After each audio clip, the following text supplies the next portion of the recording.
Hello good evening everyone, welcome back to our channel Dual Cracker. हमने अभी तक chapter 1 में डिकम्पोजन रिएक्शन तक अपनी एनसीईआरटी हाइलाइट्स को कवर अप कर लिया है। अब हम डिस्प्लेसमेंट रिएक्शन करेंगे। बिना देरी के हम अपना चैप्टर जो है स्टार्ट करते हैं। Let me start. देखो, डिस्प्लेसमेंट का मीनिंग क्या होता है। डिस्प्लेसमेंट का मतलब होता है कि हटाना, डिस्प्लेस करना। डिस्प्लेसमेंट मीन्स डिस्प्लेस करना, हटाना। जैसे अगर एक बच्चा, यहाँ पर देखो, अभी एक बच्चा बैठा हुआ है, एक बच्चा यहाँ बैठा हुआ है ए के साथ में कौन बैठा हुआ है, बी। ठीक है। दूसरी तरफ बच्चा कौन बैठा हुआ है, सी। ए और बी के साथ में कौन बैठा हुआ है, सी। अब ये क्या करेगा, बी और सी दोनों इकट्ठे बैठे हुए हैं। अब ये बी सी है, ये अपनी जगह छोड़कर किसके पास चला जाएगा, ए के पास। तो क्या लिख देंगे हम, ए सी प्लस बी। देखो, सी क्या हो गया, डिस्प्लेस हो गया। पहले कहाँ पर बैठा हुआ था, सी बी के पास, लेकिन अब किसके पास बैठा हुआ है, ए के पास। तो इसको बोलते हैं हम डिस्प्लेसमेंट रिएक्शन। तो हम फॉर एग्जांपल, जैसे आपका एक फ्रेंड है और एक अकेला बैठा हुआ है, दो लोग बैठे हुए हैं, तो वो क्या कहते हैं कि चलो इस एक पीरियड में दूसरे वाले को कि आप मेरे पास आके बैठ जाओ।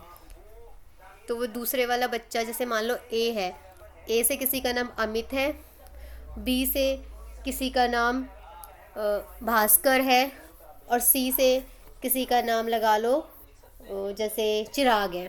ठीक है, तीन बच्चे हैं। जो अमित है ये अकेला बैठा है, भास्कर और चिराग दोनों साथ में बैठे हैं। तो अमित जो है वो कहता है कि भास्कर, चिराग को ना एक पीरियड के लिए मेरे पास भेज दो। तो वो क्या करता है, चलो ठीक है, एक पीरियड चिराग अमित के पास बैठ जाओ। तो चिराग किसके पास आ जाता है, अमित के पास आता है। भास्कर क्या रह जाता है, अकेला। तो देखो, डिस्प्लेस, हट कौन गया, चिराग हट गया। कहाँ बैठ गया आकर, अमित के पास। तो इसको बोलते हैं डिस्प्लेसमेंट। तो ऐसे ही हम केमिस्ट्री में अपने रिएक्शंस में भी हम क्या पढ़ते हैं, डिस्प्लेसमेंट पढ़ते हैं। तो किस तरह से डिस्प्लेसमेंट रिएक्शंस होती हैं, चलो हम करते हैं इसमें। अब जो ये हमारी एक्टिविटी है, take 3 iron nails and clean them by rubbing with sandpaper. देखो, हमेशा ना हम सैंड पेपर से क्यों करते हैं, क्योंकि सैंड पेपर से उसकी इम्प्योरिटीज़ को हटाने के लिए। यहाँ पर देखो, ये नेल ली, ठीक, इनको क्या किया उन्होंने, इसकी इम्प्योरिटीज़ को सैंड पेपर से उनको साफ़ किया। उसके बाद में दो टेस्ट ट्यूब लिए, एक को ए और एक को बी मार्क कर दिया। दोनों टेस्ट ट्यूब में 10 ml कॉपर सल्फेट ले लिया, 10 ml कॉपर सल्फेट सॉल्यूशन ले लिया। उसके बाद दो आयरन नेल जो है एक थ्रेड से कहाँ लटका दी, यहाँ लटका दी। ठीक है, कि copper sulphate in test tube B for, और जो कितने मिनट्स के लिए रख दिया, 20 मिनट्स के लिए। Keep one iron nail aside for comparison, तो एक को अलग रख दिया। After 20 minutes take out iron nails from the copper. उसने क्या किया, जो ये लटकाई हुई है ये आयरन नेल 20 मिनट के लिए रख दी। और तो 20 मिनट के बाद क्या हुआ, लटकाने के बाद में उसको डिप करने के बाद हटा लिया, उसको डिस्प्लेस कर दिया, हटा दिया। अब आपको क्या करना, आइडेंटिफाई करना है कि जो कलर है वो कैसा हो गया। जब हम आइडेंटिफाई करेंगे blue colour of copper sulphate solution in test tubes A and B दोनों में, तो हम क्या करेंगे, जो आयरन नेल जो डिप हो रखी थी कॉपर सल्फेट सॉल्यूशन में, जो एक साइड रख और एक साइड रखी हुई थी, तो उसमें क्या डिफरेंस हुआ। देखो, जैसे ये वाली है, एक आयरन नेल ऐसी थी और एक इसमें थी, हमारे कॉपर सल्फेट सॉल्यूशन में थी। ठीक है, ये टेस्ट ट्यूब ए है और टेस्ट ट्यूब बी है। एक हमने नेल को किस में लगा दिया था, इसमें, और दूसरे वाले को कॉपर सल्फेट सॉल्यूशन में। तो आप देखो, आपने क्या ऑब्जर्व किया कि दोनों के बीच में क्या चेंजेस आए हैं। Why does the iron nail become brownish in colour and the blue colour of copper sulphate solution fade, वो फेडेड क्यों हो गया। तो इसमें क्या हुआ, रिएक्शन हुआ। देखो, आयरन था, ठीक है, साथ में कौन सा था, आयरन की क्या थी, नेल थी। कौन सा सॉल्यूशन था, कॉपर सल्फेट सॉल्यूशन था। अब देखो, आयरन के साथ में क्या मिक्स हो गया, सल्फेट मिक्स हो गया, और कॉपर कैसा हो गया, अकेला रह गया। कॉपर सल्फेट का कलर कैसा होता है, ब्लू होता है, लेकिन अब कैसा हो गया, थोड़ा सा डिफरेंट हो गया। और आयरन का कलर कैसा हो गया, ब्राउन हो गया। आयरन हैज़ डिस्प्लेस्ड और रिमूव्ड अनदर एलिमेंट। जो आयरन है वो कौन सा एलिमेंट है, स्ट्रॉन्ग एलिमेंट है। रिएक्टिविटी सीरीज में हम पढ़ चुके हैं। आयरन हैज़ डिस्प्लेस्ड और रिमूव्ड अनदर एलिमेंट। आयरन ने क्या किया, उसको डिस्प्लेस कर दिया, रिमूव कर दिया किसी दूसरे एलिमेंट को, कॉपर, फ्रॉम कॉपर सल्फेट। उसने क्या किया, कॉपर सल्फेट से किसको अलग कर दिया, कॉपर को अलग कर दिया, सल्फेट अपने पास में मिला लिया। तो this reaction is known as displacement reaction. अब कुछ बच्चों का जो कुछ क्वेश्चन ये भी आएगा कि सर कॉपर को अलग क्यों किया, उसने वो कॉपर को मिला सकता था, सल्फेट को अलग कर सकता था। देखो कॉपर क्या होता है, हमारा मेटल है, और सल्फेट क्या है, नॉन मेटल है। ठीक है, तो पॉजिटिविटी और नेगेटिविटी आयंस का बैलेंस करने के लिए मेटल और नॉन मेटल जो है दोनों का करते हैं, आयनिक कंपाउंड बनाते हैं। अभी हम जो चैप्टर नंबर 3 में मेटल नॉन मेटल में पढ़ेंगे कि ऐसा क्यों होता है। कुछ और एग्जांपल्स हैं, zinc copper sulphate, zinc sulphate और कॉपर, लेड पीबी हम इसको बोलते हैं लेड को, कॉपर क्लोराइड है, पीबी लेड क्लोराइड है, कॉपर है। जिंक और लेड आर मोर रिएक्टिव, जो जिंक और लेड है वो क्या होते हैं, ज़्यादा रिएक्टिव एलिमेंट्स होते हैं, किससे, कॉपर से। Zinc and lead are more reactive elements than copper. The displace copper from its compound, उसके कंपाउंड से क्या करते हैं, अलग कर देते हैं। जैसे मान लो कोई दो बच्चे हैं और दो बच्चे हैं, एक बच्चे के पास में अच्छा बेंच है, बेंच पर बैठे हुए हैं, तो वो जो दूसरा जो पावरफुल होगा, जो उसको मार मार के दूसरी जगह बिठा देगा कि हट जाओ मैं यहाँ से, यहाँ पे मैं बैठूंगा, जो ज़्यादा स्ट्रोंग होगा वो मार देगा उसको और उसको हटा देगा। तो इस तरह जो आयरन है वो क्या है, पावरफुल है। जिंक भी क्या है, पावरफुल है। लेड भी क्या है, पावरफुल है, किससे, कॉपर से। तो इसको बोलते हैं हम डिस्प्लेसमेंट रिएक्शन। अब हमारा कौन सा है, डबल डिस्प्लेसमेंट रिएक्शन। डबल का मतलब होता है दो बार, जो डिस्प्लेसमेंट है वो तो सेम है। अब देखो यहाँ पर अभी तक हमने क्या किया था, मैंने आपको एक एग्जाम्पल बताया था, अमित, भास्कर और चिराग। अमित अकेला बैठा था, भास्कर चिराग साथ में थे, तो वहाँ से जब हटाया तो किसको हटाया था, चिराग को हटाया, और कहाँ ले गया, अमित अपने पास बिठा ले गया, तो भास्कर अकेला रह गया। तो अब देखो डिस्प्लेसमेंट का हुआ था, एक ही जगह से बच्चा कहाँ से हटा था, एक ही जगह से, कहाँ से, भास्कर के पास से। अब डबल डिस्प्लेसमेंट में क्या होगा, दो जगह से हटेंगे। जैसे देखो अमित और भास्कर और चिराग, पहले ये वाला था, अब अमित के साथ में मैं लिख देती हूँ डी, मतलब देव। अमित और देव कहाँ बैठे हैं, साथ में बैठे हैं। भास्कर और चिराग कहाँ बैठे हैं, साथ में। तो वो बोलते हैं चलो कुछ पीरियड्स के लिए हम क्या करते हैं, अपनी सीट को एक्सचेंज कर लेते हैं। अमित ने किसको बिठा लिया, चिराग को, है ना, और भास्कर ने किसको बिठा लिया, देव को। अब देखो दो बार सीट चेंज हुई, देव की भी सीट चेंज हुई और चिराग की, तो ये कौन सा रिएक्शन हो गया, जिसको बोलते हैं डबल डिस्प्लेसमेंट रिएक्शन। जो इसका फेमस एग्जाम्पल है, जो बोर्ड के पॉइंट ऑफ व्यू में देखा जाता है, वो देखा जाता है ये वाला, सोडियम सल्फेट और बैरियम क्लोराइड। ये काफ़ी इंपॉर्टेंट एग्जाम्पल है। अब इसकी एक्टिविटी चेक करते हैं। हम क्या करेंगे, सोडियम सल्फेट एक टेस्ट ट्यूब में डालेंगे। सोडियम सल्फेट मतलब Na2SO4, और दूसरी टेस्ट ट्यूब में हमने क्या डाला, 3 ml ऑफ बैरियम क्लोराइड। ठीक है, बैरियम क्लोराइड, इन दोनों सॉल्यूशन को क्या किया, मिक्स कर दिया। उसके बाद हम ऑब्जर्वेशन करेंगे। देखो ये टेस्ट ट्यूब है, इसमें किस तरह से एक्टिविटी परफॉर्म हो रही है। टेस्ट ट्यूब ली, इसमें बैरियम क्लोराइड था, साथ में क्या डाल दिया हमने, सोडियम सल्फेट। तो क्या हुआ, हम ऑब्जर्व करेंगे, you will observe that a white substance, एक सफ़ेद रंग का सब्सटेंस है, which is insoluble in water, जो पानी के अंदर क्या नहीं होता, घुलता नहीं है। इन वाटर इज फॉर्म्ड, एक ऐसा सब्सटेंस बना जो इनसॉल्युबल इन वाटर है। देखो क्वेश्चन यहाँ से फॉर्म होगा कि वो सब्सटेंस जो इनसॉल्युबल होगा तो उसको हम क्या कहेंगे, that is known as white precipitate. Any reaction that produce a precipitate can be called as precipitation reaction. तो आपसे क्वेश्चन पूछा जाएगा कि जो इनसॉल्युबल सब्सटेंस है अगर वो फॉर्म होता है तो वो कौन सा रिएक्शन होता है, that reaction is known as precipitation reaction. और which colour substance is form, that is white substance. Sodium sulphate, barium chloride, barium sulphate and sodium chloride.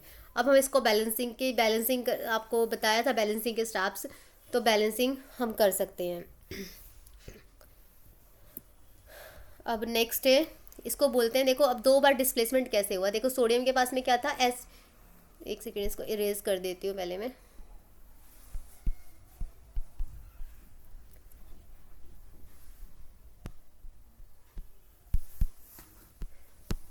अब देखो यहाँ पर सोडियम सल्फेट, सोडियम Na2SO4, देखो SO4 है और यहाँ पर क्या है, क्लोराइड है। अब बैरियम के पास में क्या चला गया, पहले क्या था, Cl2 था, अब क्या आ गया, SO4 आ गया। फिर सोडियम था, सोडियम के साथ में क्या आ गया, क्लोरीन आ गया। तो देखो क्या हुआ, सोडियम के पास में सोडियम ने किसको हटा दिया, SA4 को, और बैरियम ने किसको हटा दिया, Cl2 को, और यहाँ पर इसको हटा दिया, इसको हटा दिया, यहाँ पर Cl आ गया और यहाँ पर SO4 आ गया। ठीक है, तो ये हमारी रिएक्शन होगी। कितनी बार डिस्प्लेसमेंट हुई है, दो बार हुई, तो इसको क्या बोलते हैं हम, डबल डिस्प्लेसमेंट रिएक्शन। इसको हम बोलते हैं double displacement reaction. What causes this, the white precipitate of barium sulphate is formed by reaction of SO4 2- and Ba2+। ठीक है, तो क्या हुआ, कौन सा प्रेसिपिटेट बना, आपसे क्वेश्चन फॉर्म होगा जब बेरियम सल्फेट और सोडियम क्लोराइड जो है वो मिक्स किए जाते हैं तो किस कलर का प्रेसिपिटेट फॉर्म होता है, तो आप क्या बोलोगे, उसको वाइट प्रेसिपिटेट फॉर्म होता है, और this reaction is known as white precipitation reaction. The other product formed is sodium chloride. ठीक है, दूसरा प्रोडक्ट कौन सा होता है, सोडियम क्लोराइड। देखो बेरियम सल्फेट क्या होगा, प्रेसिपिटेट। अब दोनों में से क्वेश्चन ये भी पूछा जाएगा,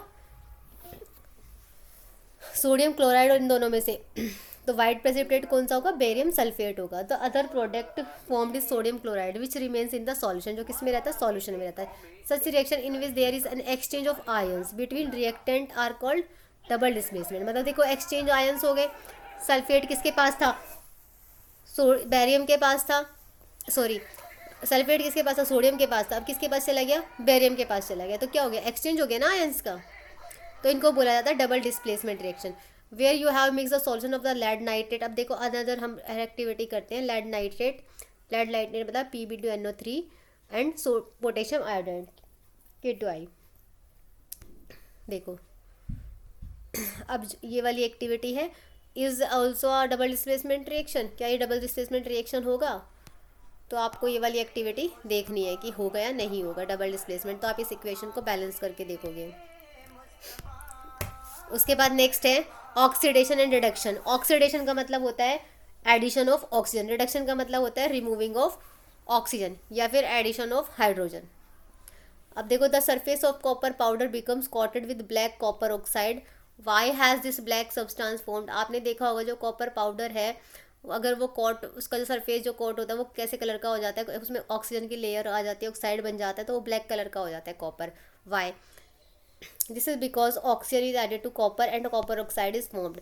क्यों हो जाता है कॉपर ब्लैक कलर का, क्योंकि उसमें ऑक्सीजन की परत जम जाती है, उसकी लेयर जम जाती है, लेयर फॉर्म हो जाती है, इसको बोलते हैं कॉपर ऑक्साइड। जैसे Cu plus oxygen plus 2Cu, ठीक है, हीट करने के बाद दोनों हीट ही होगी, दोनों रिएक्ट करेंगे, लॉस ऑफ वाटर होगा। If hydrogen gas is passed over this heated material, अगर कॉपर ऑक्साइड से हाइड्रोजन गैस जो है पास करा दिया तो black coating of the surface turns brown, तो कैसी हो जाती है, ब्राउन। देखो क्वेश्चन यहाँ से फॉर्म होगा कि अगर हाइड्रोजन गैस पास करा दी जाए किस में से, कॉपर ऑक्साइड में से, तो विच कलर, ब्लैक कलर की जो कोटिंग है वो कौन से कलर में कन्वर्ट हो जाएगी। This question is very important question. This is brown as the reaction, the reverse reaction takes place. Reverse भी हो सकते हैं, copper oxide plus H2 heat हुआ तो कॉपर प्लस वाटर, ठीक है, तो ये क्वेश्चन जो है ये इम्पोर्टेंट है यहाँ से। This point is very important point, ये वाला question, black turns into brown if substance gain oxygen. अगर जो सब्सटेंस है वो क्या गेन करता है, ऑक्सीजन को ड्यूरिंग अ रिएक्शन, ठीक है, सब्सटेंस क्या करता है, ऑक्सीजन गेन करता है, तो इसको क्या बोलते हैं, ऑक्सीडाइज्ड। अभी बताया था addition of oxygen is known as oxidation. If a substance loss oxygen, अगर ऑक्सीजन को हटा देता है, कम कर देता है रिएक्शन के दौरान, तो उसको क्या बोलते हैं, रिड्यूस। रिड्यूस का मतलब होता है कम होना। During this reaction the copper oxide is losing oxygen, oxygen को क्या कर रहा है, लूज़ कर रहा है। देखो यहाँ पर क्या था, कॉपर के साथ में क्या था, O भी था, लेकिन यहाँ पर राइट साइड में जो है इसके रिएक्टेंट में कॉपर के साथ में O हट गया, वो किसके साथ ऐड हो गया, हाइड्रोजन के साथ ऐड गया, तो कॉपर क्या कर रहा है, लॉस कर रहा है ना, लूज़ कर रहा है किसको, ऑक्सीजन को, तो इसका मतलब ये क्या हो गया, reducing the hydrogen in gaining, और हाइड्रोजन क्या कर रहा है, गेन कर रहा है, तो and is being oxidise, hydrogen क्या कर रहा है, ऑक्सीडेशन। तो देखो जिस रिएक्शन में दोनों एक साथ में टेक्स प्लेस होते हैं, कॉपर के साथ में ऑक्सीजन पहले थी लेकिन बाद में क्या हो गई, कॉपर अकेला रह गया, तो ये क्या हो गया, रिडक्शन हो गया, ठीक है, रिडक्शन। रिएक्शन के ऊपर ऑक्सीजन का लॉस क्या होता है, रिडक्शन। लेकिन जब इसी रिएक्शन में साथ में H2 था अकेला लेफ्ट साइड में, उसके साथ में क्या ऐड हो गई, ऑक्सीजन, तो ये कौन सा हो गया, ऑक्सीडेशन। अब आपने देखा होगा कि एक ही रिएक्शन में ऑक्सीडेशन भी हो रहा है और रिडक्शन भी होता है, तो इस रिएक्शन को हम क्या बोलते हैं, this reaction is known as redox reaction. तो आपसे यहाँ पे जो एग्जाम्पल है, this is known as oxidation reduction reaction या रिडॉक्स रिएक्शन, ठीक है, इसको ये बोला जाएगा, ये वाला इसका एग्जाम्पल हो गया। Some other example of redox reactions are zinc oxide plus carbon, zinc plus CO। अब देखो यहाँ पे जिंक के साथ में क्या था, O था, बट राइट साइड में O नहीं है ना, तो यहाँ पर क्या हो गया, ये रिडक्शन हो गया किसका, ऑक्सीजन का रिड्यूस, मतलब कम हो गई, लूज हो गया। कार्बन अकेला तो उसके साथ में क्या ऐड होगी, कार्बन मोनोऑक्साइड बन गई, तो क्या हो गया, उसका एडिशन हो गया किसका, ऑक्सीजन का।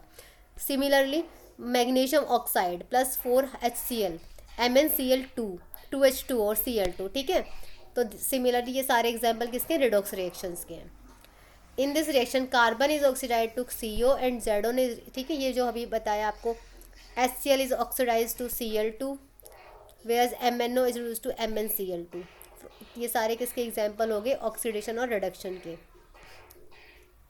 अब नेक्स्ट है, have you observe the effect of oxidant. अब एवरीडे लाइफ में क्या आपने ऑक्सीडेंट का इफेक्ट देखा है, you must has observe that the iron articles are shiny. जो लोहे की आर्टिकल्स होते हैं वो काफ़ी शाइनी होते हैं वे जब नई नई आती है, but get coated with a reddish brown powder when left for some time. अगर आपके स्कूल में लोहे के बेंच आए हैं, जब नए नए बेंच आएंगे बिल्कुल शाइनी सरफेस होगा, बिल्कुल देखने में इतने अच्छे होंगे, लेकिन कुछ दिनों के बाद उनका कलर क्या हो जाता है, ब्राउन कलर का हो जाता है, रेडिश ब्राउन। तो this process is known as rusting of iron. तो इसको बोलते हैं रस्टिंग ऑफ आयरन, मतलब लोहे के ऊपर जंग का लगना। Some other metals also get tarnished in this matter. कुछ और भी जो मैनर वो है, कुछ अलग मेटल्स है वो भी क्या हो जाते हैं, टार्निश मतलब खराब हो जाते हैं। इसी तरह have you notice the colour of the coating formed on copper और सिल्वर। कॉपर और सिल्वर, अगर हम सिल्वर के कोई भी ऑर्नामेंट्स पहनते हैं तो आपने देखा होगा ब्लैक ब्लैक कलर की सी कोटिंग हो जाती है कॉपर पे, देखा होगा आपने, है ना। तो आप इसमें देखोगे when a metal is attacked by substance around it such as a moisture, acid etc, it is said to corrode and this process is known as corrosion।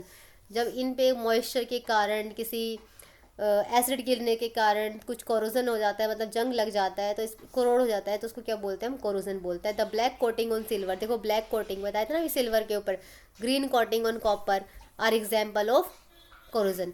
देखो अब आपसे पूछा जाएगा कि सिल्वर के ऊपर ब्लैक कोटिंग वो किसका एग्जाम्पल है, तो this is example of corrosion. और green coating of on copper are example of corrosion. Corrosion cause damage to car bodies, देखो कार की बॉडीज में, ब्रिज में, आयरन रेलिंग्स में, शिप में और अदर ऑब्जेक्ट्स में, मेटल्स में, तो ये क्या करता है, स्पेशली दोज ऑफ आयरन। तो corrosion of iron in a serious problem. Every year an enormous amount of money is spend to replace damaged iron. तो हर साल में बहुत सारा पैसे जो है खर्च होता है इसको रिपेयर कराने में, लोहे जैसी चीज़ों को। Rancidity, have you ever tested और स्मेल्ड द फैट या oil containing food material left for a long time. आपने देखा होगा कि जो कुछ ऐसे चिप्स वगैरह है या कोई ऑयल से बनी हुई चीज़ है, उनको हम कुछ टाइम के लिए ऐसे छोड़ देते हैं तो उनको जो टेस्ट में या उनके स्मेल में कुछ चेंज आता है, कभी आपने नोटिस किया है। When fats and oils are oxidise they become rancid. जब इनके साथ में ऑक्सीजन का रिएक्शन हो जाता है किसी फैट या ऑयल के साथ में, तो उसको क्या बोलते हैं, रेंसिडेड बोलते हैं। Their smell and taste change. Usually substance which prevent oxidation are added to foods containing fat and oil. हम क्या करते हैं, कुछ ऑक्सीडेशन को रोकने के लिए एंटीऑक्सीडेंट्स को हम क्या करते हैं, ऐड करते हैं।